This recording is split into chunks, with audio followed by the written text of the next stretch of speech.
Hi, everybody. Welcome to this IWA webinar. We're just going to wait a few minutes to let everybody come in and join, and I'll kick you off after that.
So welcome, everybody. I see it's about 2 minutes after the hour. I like to try to be prompt for those of you who joined on time.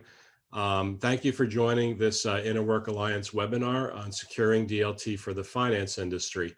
This is the third in a series that we've been producing, talking about what we're doing within the IWA in what we call our business working groups.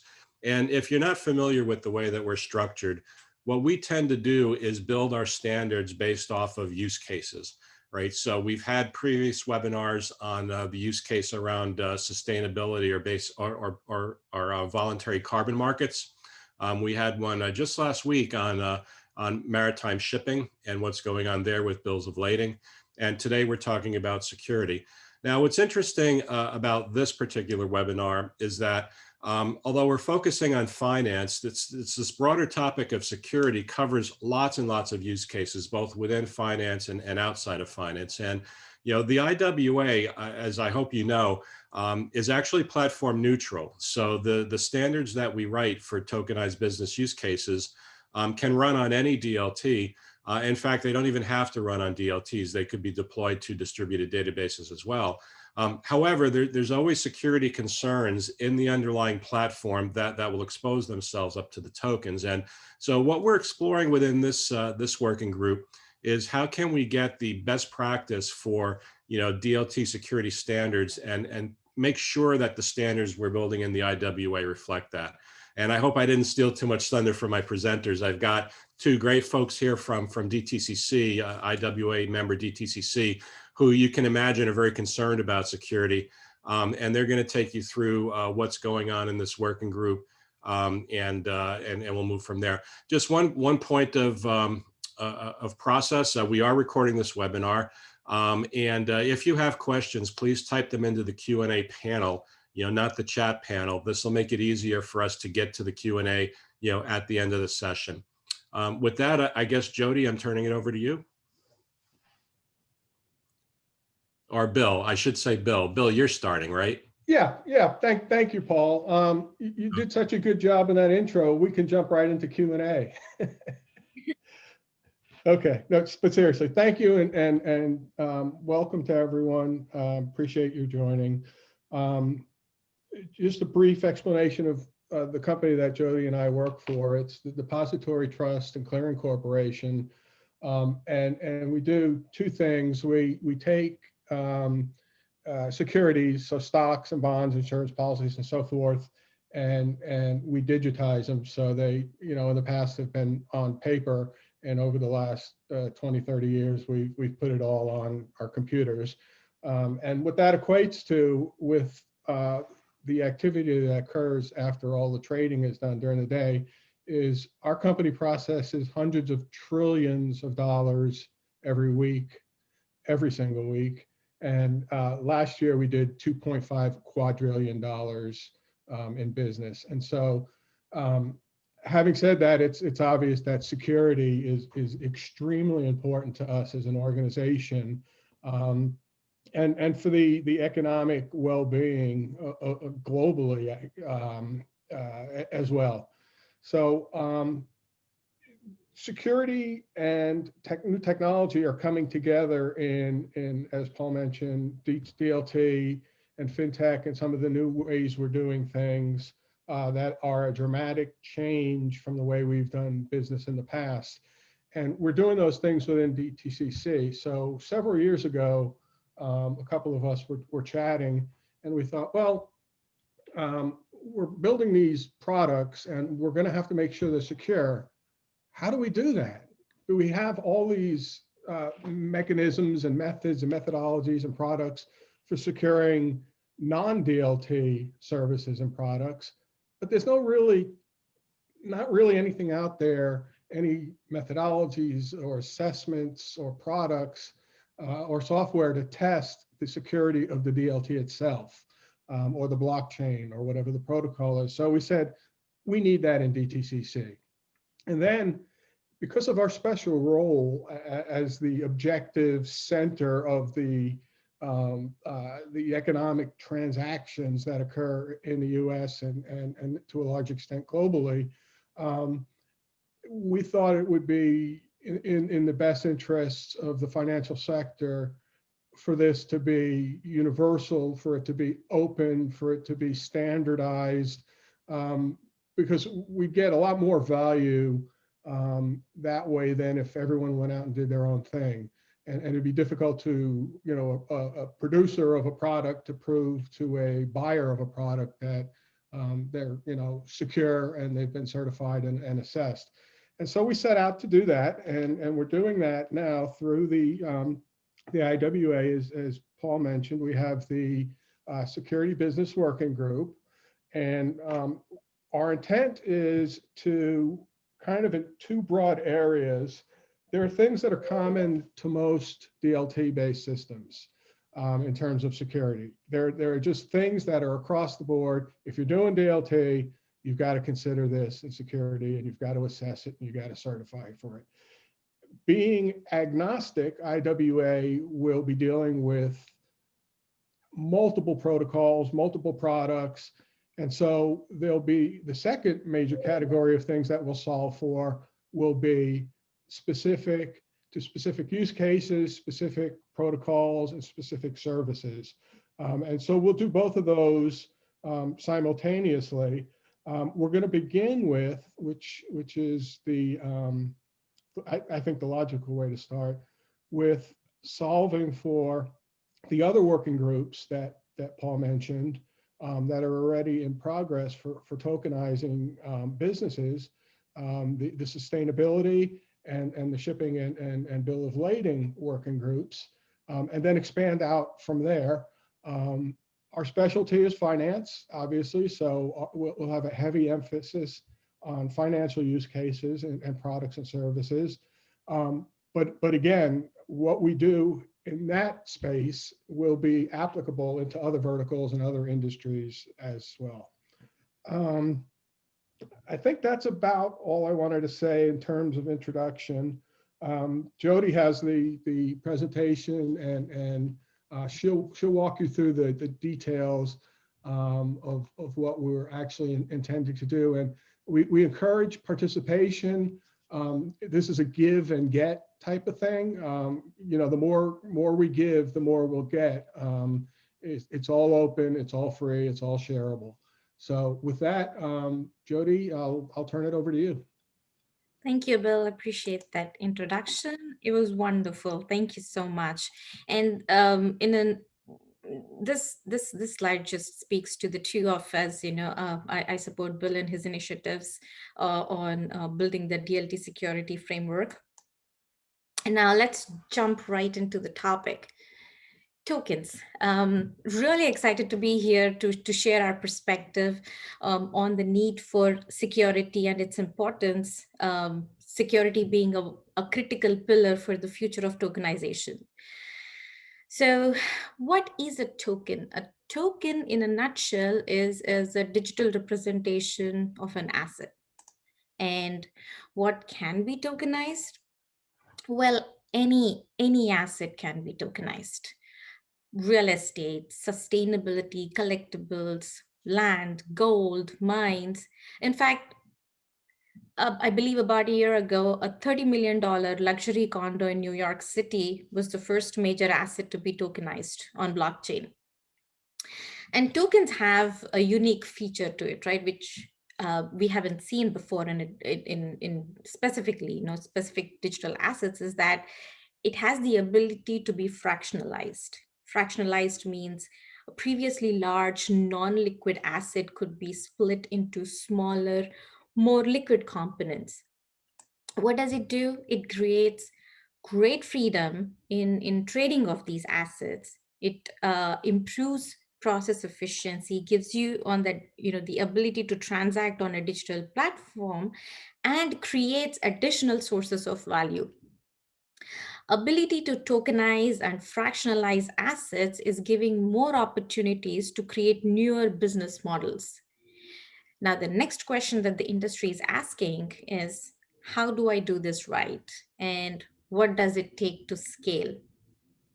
As real world assets increasingly become tokenized, they'll become more accessible and there will be a greater ease of trade and e-commerce.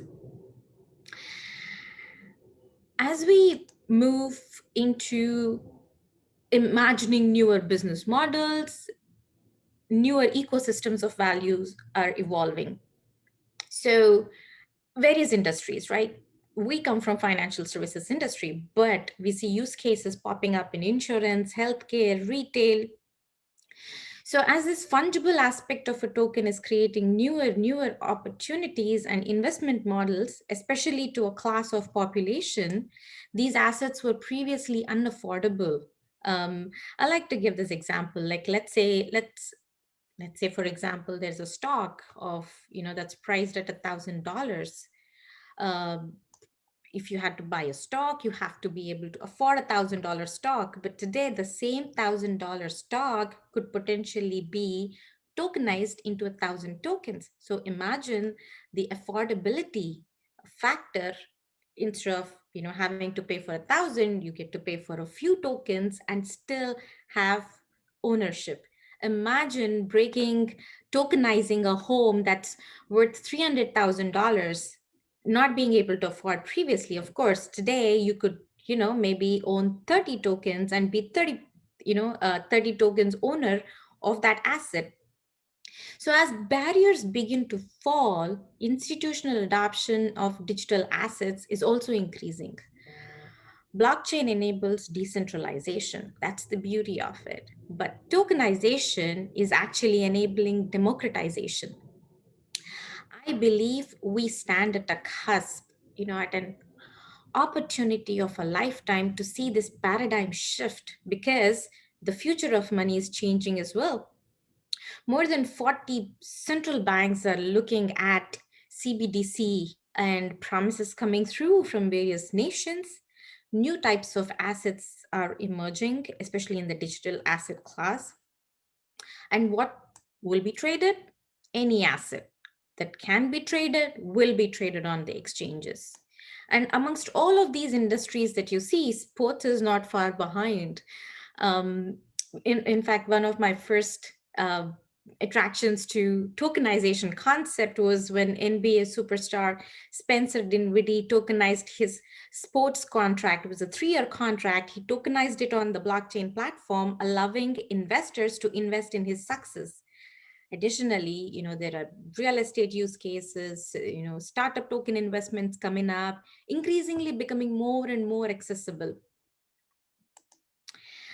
Now, again, financial services industry has always been the emerging, the top of the curve industry that has done innovation in that space. Now I've already said that, what will be traded or tokenized, any asset that can be tokenized will be tokenized eventually. Now, a few of the examples specific to financial services are equity debt and asset-backed commodities, trade finance, collaterals, municipal bonds. The list is endless. Less than 3 weeks ago, JP Morgan commercially released the JPM coin, now which is actually being used by a very large technology client of theirs to send payments cross-border around the world. Companies like TD Ameritrade, Fidelity have gone publicly announced that they see a considerable spike in their clients seeking alternate digital asset classes for cryptocurrency trading. FUDs are fast converting into FOMOs, and I'll expand on FUD. FUD is the fear and uncertainty and the doubt of an investment model, and FOMOs is like the fear of missing out. So as decentralized finance is taking off, centralized finance is beginning to see the value and growth.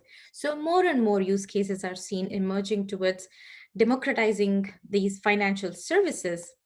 COVID, if nothing, has merely nudged and pushed and increased and introduced more necessities and addressed the need to speed up this innovation. Disbursement of stimulus is very popularly talked about in that regard. Let's talk about the era of tokenization. So what, it's been about 12 years since Bitcoin came out and the first introduction of blockchain to the world. Since 2009, there have been 300,000 different cryptocurrencies emerge in the market. It's touted to be a 350 billion market today. That's huge. And when it came to adoption, earlier, maybe 6-8 years ago, younger generations were a major demographic to begin to adopt and exchange and trade the currencies. But today, the institutional wealth and the inheritance transfers are being driven over digital assets versus physical tangible assets like traditionally it used to be done before. In fact, a recent global industry analyst predicts that a 2.1 billion token market is predicted by 2025 with a compounded growth of 21% in that time. And if you see in this chart, we are right there at, at 2020 where it's 1%, and imagine the growth by 2027.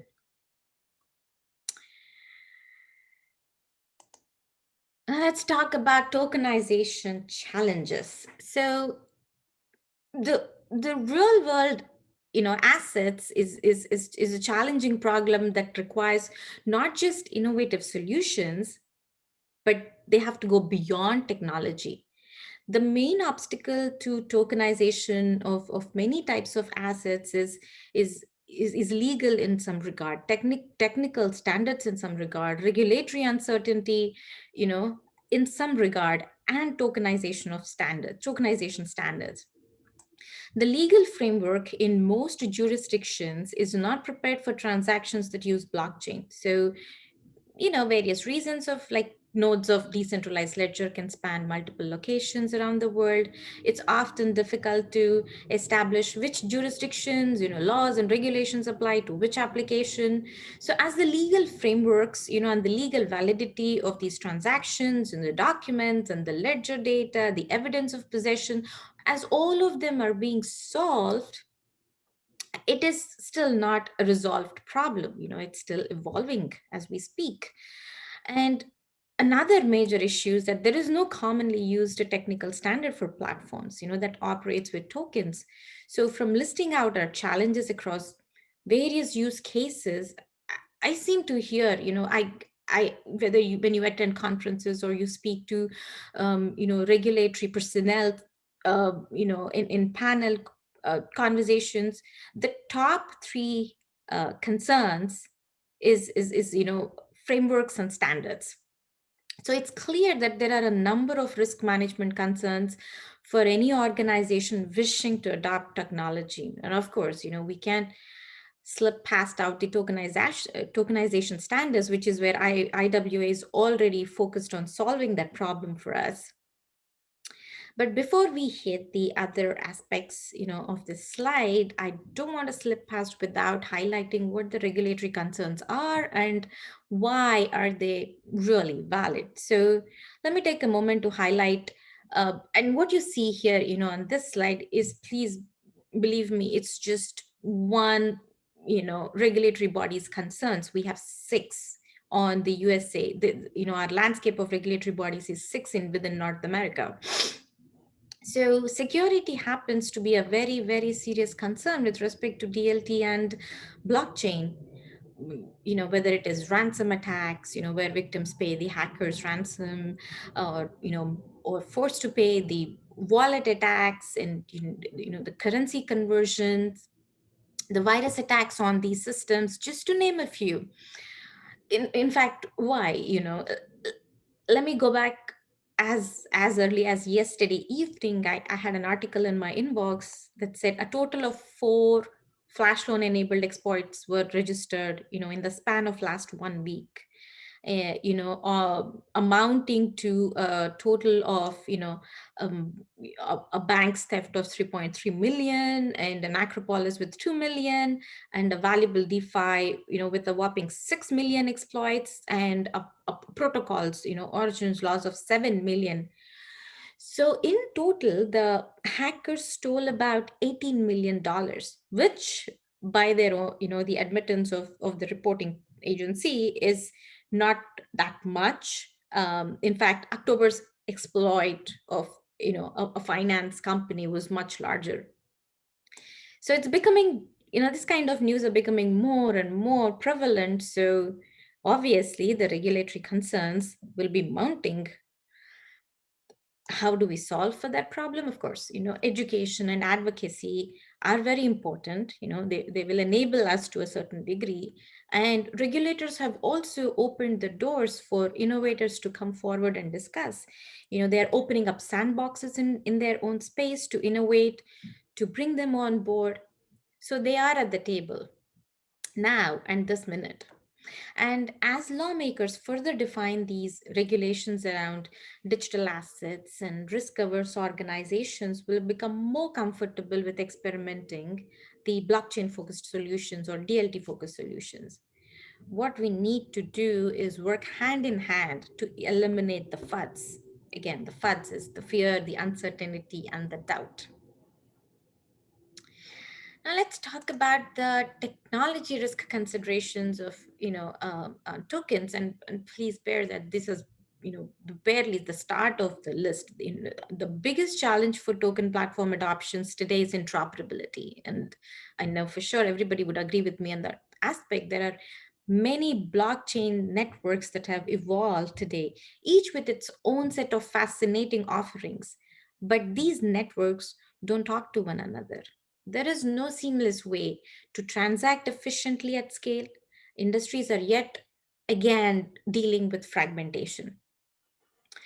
Interoperability will aid in creating that ecosystem that will enable different blockchains to easily communicate with one another. That's the solution to the problem.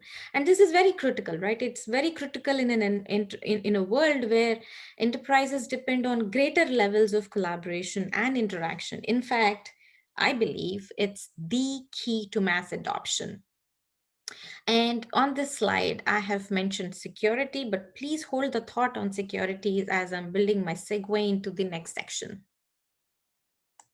But before we get there, I want to present to you the token taxonomy framework that will help us bridge that gap when it comes to interoperability, and which is where the Interwork Alliance is working towards developing and enabling that multi-party interchanges. So you see the token definitions will have been templatized, and will have a class and instances, and they have behavioral definitions and the base types. So a token, with its taxonomy and definition, will enable multi-party interchanges while staying platform agnostic.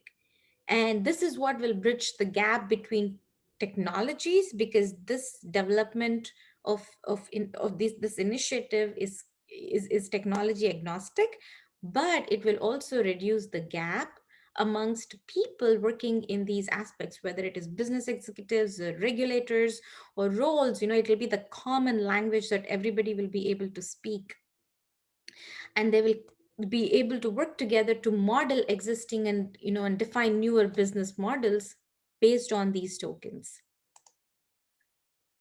Now let me pick back up on the security, and I'll talk about when and how we came to the realization that security is needed. And my role, if you see, and thanks to Bill and his introduction, and I work in Bill's team, and my role, if you see, in DTCC is our, in part to assess and advise on, security of DLT networks, as well as ways to mitigate the vulnerabilities. And here is where we noticed there was a huge gap, right? So as we, just like any other financial companies, internally accelerating through our use cases, and we provide that guidance and that measurement of building that security measures around. And whenever we tried to seek for references outside or guidance, there was absolutely none. There's to assist us to drive security. And here is where we felt that security measures and the guidance aspects, from industry perspective, are significantly inadequate in support of this innovation. There is a growing need for increased vigilance, for an industry standard security framework.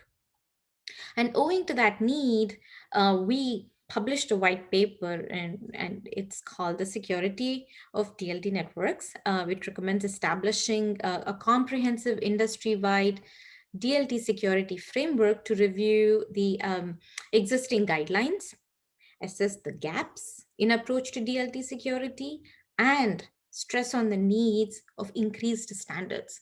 Increased standards in terms of identity measures, data, consensus, transactional efficiencies, as well as operational, that meet compliance. And this is unique to DLT components, not covered in cybersecurity frameworks. What are some of the, security challenges, right? Let's get a little more into depth of it. So there's a general expectation that the global financial services industry, once there is an innovative technology or an emerging technology that's announced, of course, the expectation is that there is rapid implementation, widespread adoption. Build fast and fail fast approach is not feasible. And of course, for those who are engaged in the financial industry and the verse, it just doesn't work. Responsible implementation of a new technology takes time, and at its core, innovation focuses on improving the processes and tasks. But for financial services industry, a very, very critical element of these efforts is ensuring that the innovation occurs with safety, security, and the soundness of the markets.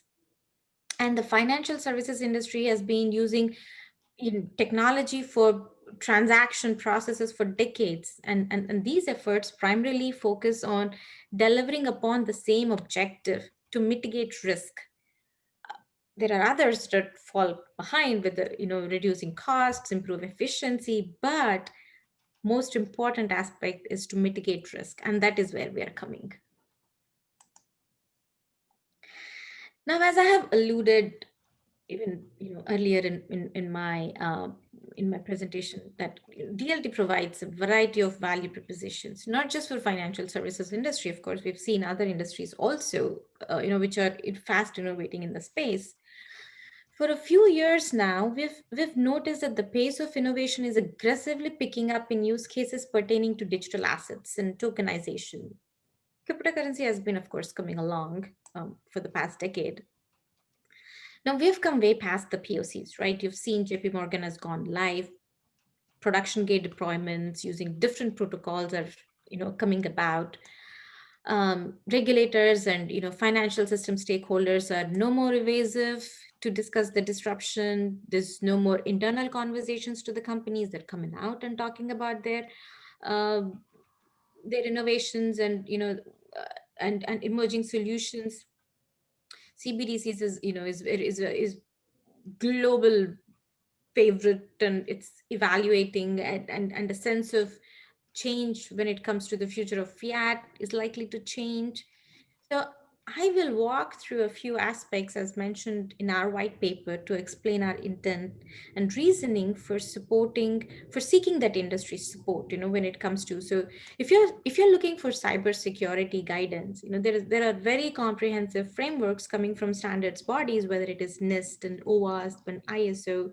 But when it comes to DLT specific security considerations, um, we don't have much yet. And alluding to that factor is, when we speak about security of DLT networks, what exactly are we talking about securing? What is that unique aspect or a unique component to a blockchain or a distributed ledger technology that couldn't be measured or protected using cybersecurity frameworks? So let's talk about a few of those, like identity measures. These processes and technologies are vulnerable to loss, theft and fraud. They store personal information on centralized service, but they, on a decentralized environment, also could be primary targets for hacker. Now, since the inception and adoption, multiple organizations and government agencies have experienced attacks leading to theft of customer personal identification information. Um, you know, DLT provides that opportunity to strengthen these processes through application of cryptography. And of course, ZKP is one option. It's fast becoming a very popular cryptographic algorithm of choice to build many applications. And there are other protocols that are also introducing some solutions to support this need and gap, but it's a significant security consideration that needs that attention and extension of a handshake to ensure its protection on decentralized environments. Let's talk about data integrity. Owing to immutable nature, these ledgers by default, have an assumed level of security built into it, like with its tamper evident and tamper resisting characteristics. Like ledgers are immutable, there's cryptographic hashing, but these hash functions are so critical and in preservation of information has, because they help in transferring that processing and information and storing and transferring across the DLT environment. They do encrypt sensitive transaction information, but if compromised, they could, reverse engineer the same efficiencies. Consensus mechanisms, at the heart of blockchain or DLT, this is very unique to these technologies, and they could also be means of exploitation for DLT environments. And when successfully exploited, these mechanisms may function inappropriately, leading to unauthorized transfer of digital assets, unauthorized censorship of transactions, other attacks like double spending, operational disruption. And we have already seen attacks with large magnitude and impact in that regard. Transactional efficiencies, that DLT has a unique degree to settle transactions, associated with cross-domain transfers of data and assets, right? Enhancing that transparency. And this is where the retail supply chains see huge value, when it comes to whether it is finance operations on supply chain, or whether it's like the trade finance or, the supply chain, the digitization of the supply chain activities. And some of the ERP processes, that are also gaining more popularity along the lines is like, procure to cash and order to cash, intercompany transactions.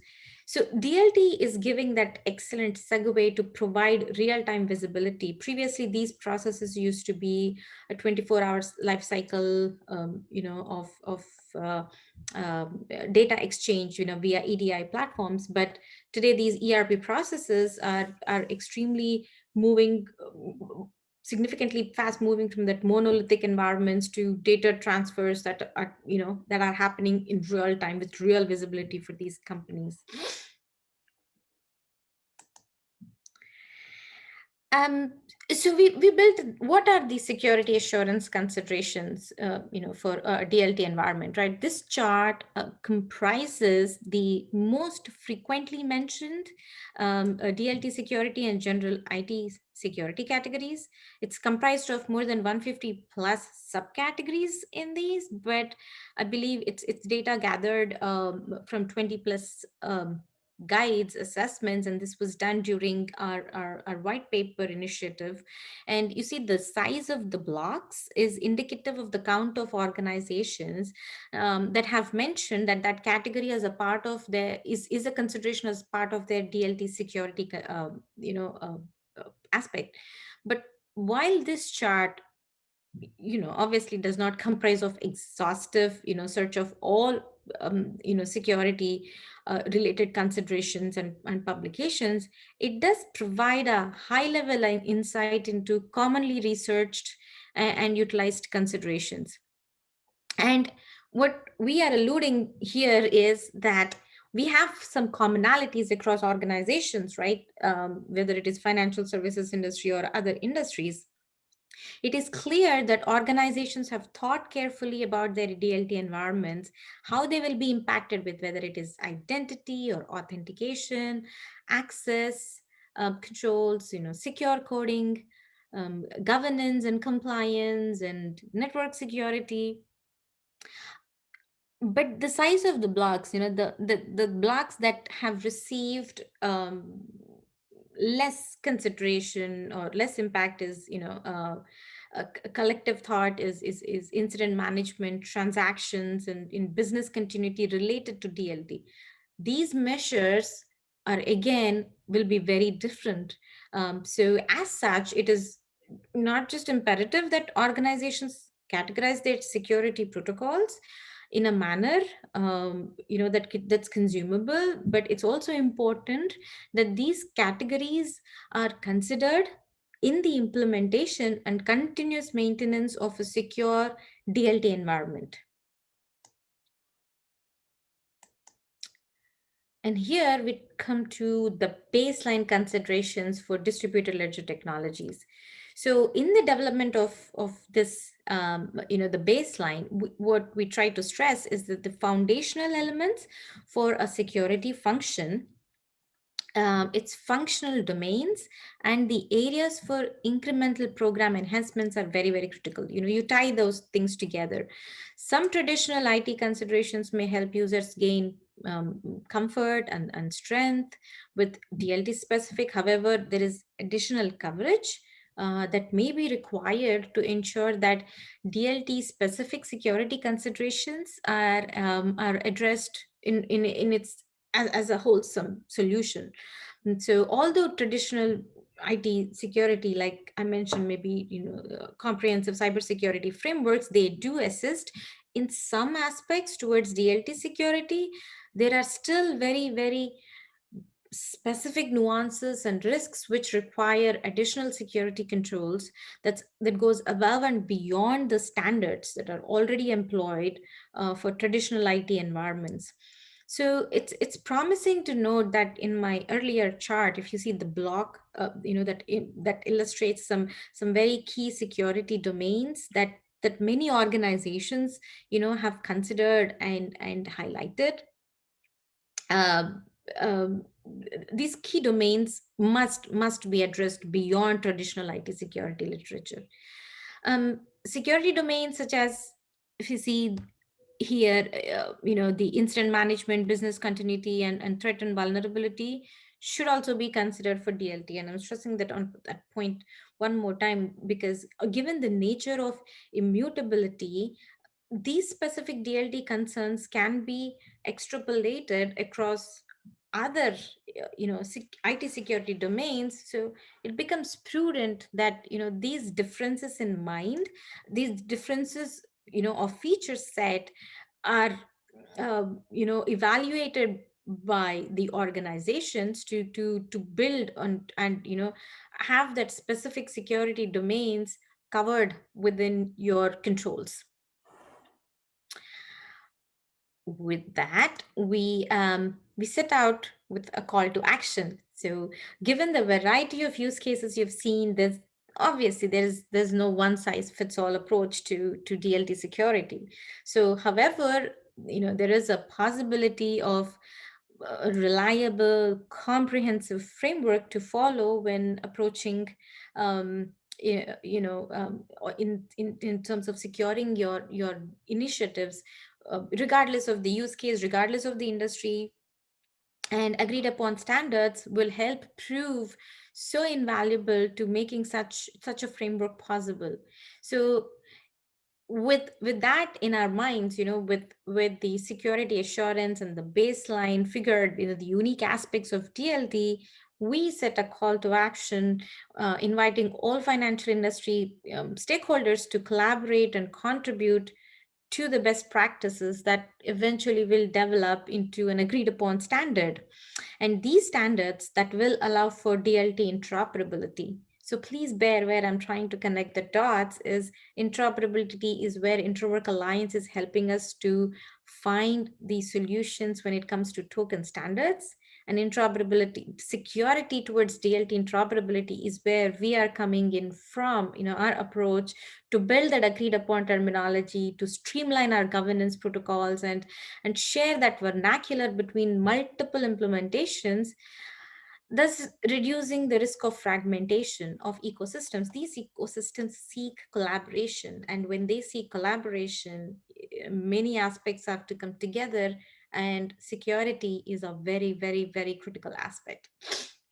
So for those who participate, will be rewarded with an early mover advantage, of course, a greater understanding of DLT and its related security best practices. We grow along the way, and a smooth adoption to future, industry frameworks and guidance. Oh, I'm sorry, I clicked too fast. There you go. So now you all may be thinking about what are we set out to solve in a nutshell. What is our high level agenda is that at the table, we are at the table already, and at the table, what our conversations are about is how do we convert our conversations into consumable artifacts. And some of the key agenda items that we set forward in addition to what you see up on this slide, is that we have various firms coming together to talk about to complete risk evaluations of individual firms, security assessments of their internal DLT environments, risk management and oversight, cybersecurity controls. We also talk about some of the key aspects of, let's say, whether it is DLT key management lifecycle or DLT specific security considerations when it comes to creation, maintenance, storage, and disposal. We also talk about providing security guidance and practices, best practices to respective accounts, access with cryptographic hash functions and so on. And regulators will be participating on an equal footing, right? That's our intent. We are an established company and leading edge. Our focus is we're already working in the space, but making interoperability a higher agenda. And with that said, as a part of our outreach, we are a very proud founding member of Interwork Alliance. We launched its operations on June 2nd, but we started a work group, working security business working group with Bill leading the group as the chair. We are already a global team of 20 members. We did kick off our group on October 8th. We convene monthly at the moment, and we are inviting all financial services industry stakeholders, not just financial, any industry stakeholders, in fact, to this table at Interwork Alliance to come together to discuss and contribute to the best practices that will eventually develop into an agreed upon standard. And some of the security business working group goals for us at IWA are that we are working on addressing some of the challenges that are aimed at tackling some standardized security assessments, right? It's very unique to every company. Every team is trying to figure out their own way and path, which is highly risky. So we are also intending to collaborate with the regulatory bodies in creation of these standards. We are focused on building different kinds of consumable artifacts, whether it is best practices driven or automated tooling, for code assessments and reviews, establishing the baselines for compliance of tokenized platforms. And also, in addition to all of these, we also intend to deliver standards for certification, towards the end, addressing the certification needs for the technical working groups deliverables. And within the tokens itself, I've mentioned that we are addressing the best practices guidance in an automated tool, but specific to tokens, what is the DLT token security framework is tokens have a life cycle to be managed and secured. In my perspective, they're kind of a moving target. So our working group efforts are focused on establishing that, a set of global and open standards around security of these digital assets, and some of the key considerations, at an industry inclusive and technology agnostic way are, tokens of various platforms, because that's where the interoperability feature set comes in. And what they say about the wallets is, right, not your keys, not your coins. And in some financial use cases, the KYC laws apply when it comes to wallet registration. So we want to ensure that the compliance is factored in with accurate guidance, custody of tokens, security of private keys, transactions, protocols, interoperability. All of these key topics will be addressed in its entirety to build that comprehensive DLT token security framework. With that, I hope I have drummed up some interest amongst all my attendees. With that, I come to the end of our presentation. I would like to thank everyone for joining us today, and thank you to IWA for giving us the platform. With that, over to you, Paul and Bill. Thanks so much, Jyoti and Bill. That was a great presentation, very clear and very precise. I really appreciate it. I'll just add one point to the end of it is, for all of those of you listening, what Jyoti just laid out is the starting point of some work that has to be done, right? That's why we're here at the IWA, is to now start to take that to completion. So we've identified problem areas, we've identified points to focus on. We have already some use cases that we could start to apply this to, but it's just the beginning of a really interesting road. And if you're not a part of the IWA, we'd really love to get you in and have you be part of these practices as we move them forward. If you have questions, this is the time for that. We've actually been answering some directly in the panel. I don't see any open ones right now, but since we have about 10 minutes, it might be worthwhile to kind of recap a few of the things that Bill and I have been answered. One important question I think we should address, and this came up in a couple of areas, what can be tokenized? What kind of security can be tokenized? What kind of asset can be tokenized? And do you need a DLT or not? And I think the simple answer is anything can be tokenized. It can be an old asset, it can be a new asset, it can be digital only, or native digital, I should say. It could be something that has been turned digital. It could be something physical. I could tokenize my cup if I wanted to. Really, it's the question then becomes, how do you provide a security framework around that? So you don't want to have double spend. You don't want to have double people tokenizing my cup. It's really how you start to build practices around that. But quite literally, anything can be tokenized, and you see lots of examples of illiquid objects being turned into liquid objects due to tokenization. Jyoti, you mentioned a few during the course of the webinar.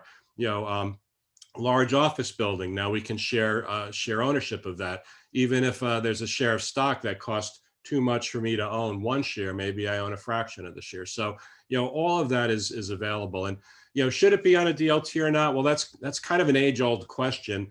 And it's really going to depend on the use case, and I think to a certain extent somewhat on the amount of risk you're willing to absorb. You know, some of these items can be off DLT, but then you incur some risk in doing so.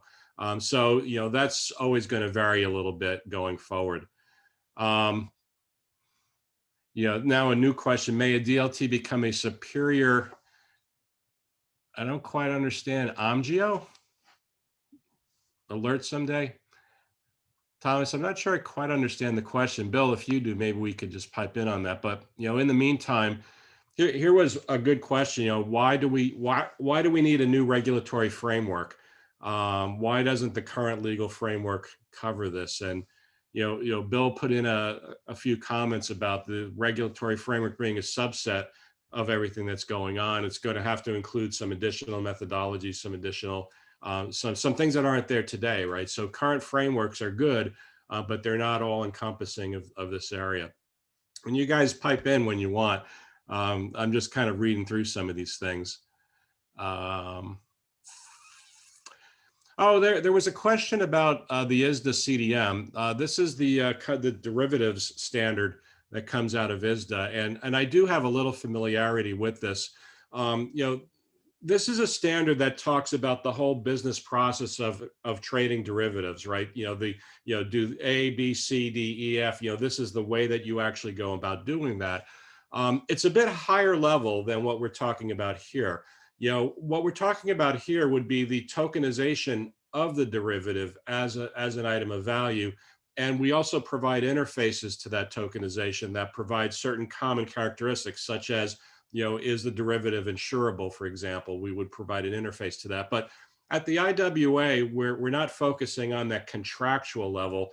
That's going to depend on the use case and on the industry. We want to focus on the tokenization of the assets themselves. So you could see, and you know, we haven't actually started this work yet. Remember, we're still a very young organization, but you could see elements of the CDM, you know, kind of pointing down or drilling down to the things that we're doing here in the IWA. And as I mentioned in my response, you know, we have a lot of our members are very familiar with the CDM. So, you know, we're trying to draw in different organizations and different points of view so that we have a complete picture of everything that's going on.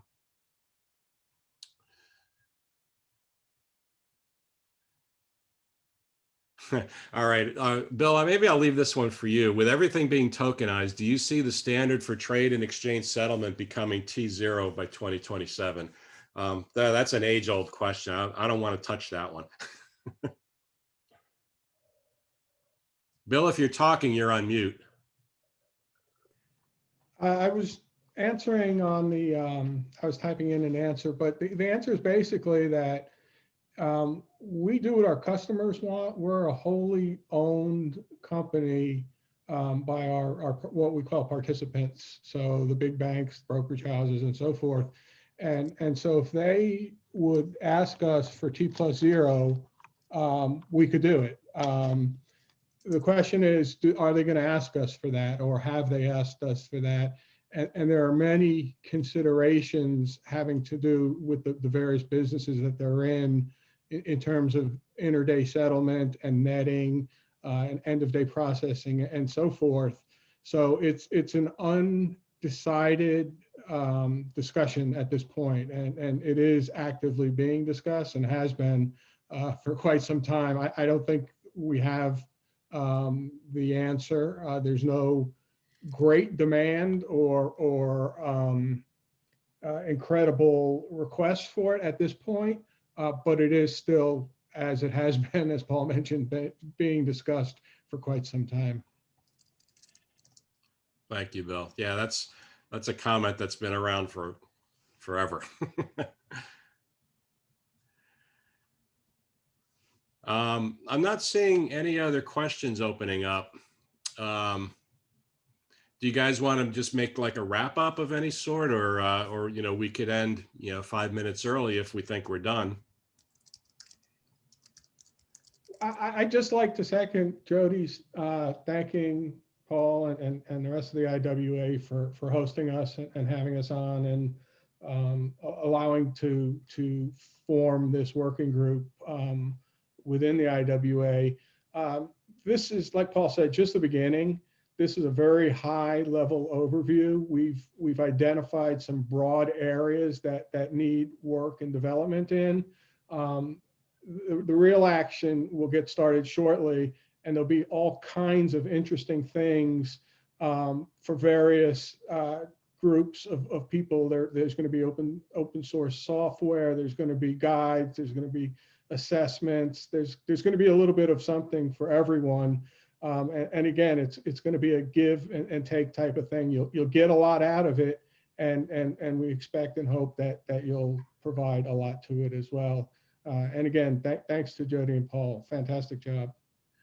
Yeah, and Bill, we love having you guys on board and doing this work. And, you know, you happen to mention open source. I'll just point out to the group here that, you know, we are aligned with multiple open source organizations. So we are aligned with Hyperledger, for example, and just last week, we became an associate of Finos. You know, so since we're talking about financial instruments here, we have a very strong relationship with Finos. And, you know, from my point of view, I can't think of a better scenario than, you know, having a standard, you know, for tokens and tokenized applications, and then seeing a reference implementation of those standards put into open source. And, you know, that's why I love these arrangements, because I can see this happening. You know, so I'll see members build up some standards for tokens, definitions, put out an open source implementation of that. You know, what could be better than starting out with something that already adheres to a standard? So, you know, I think there's lots of leverage that we're going to be able to do with other organizations. And I'm really excited to see this particular working group take off and produce some valuable output. I guess with that, we'll close the webinar. Thank you for all the attendees. This has been recorded in a couple of days. You'll receive an email that will point you to the recording as well as the slides. And you can also view the recordings of the other ones that we've done so far, all up on interwork.org. Okay. Jackson, you can end the webinar, and thank you again.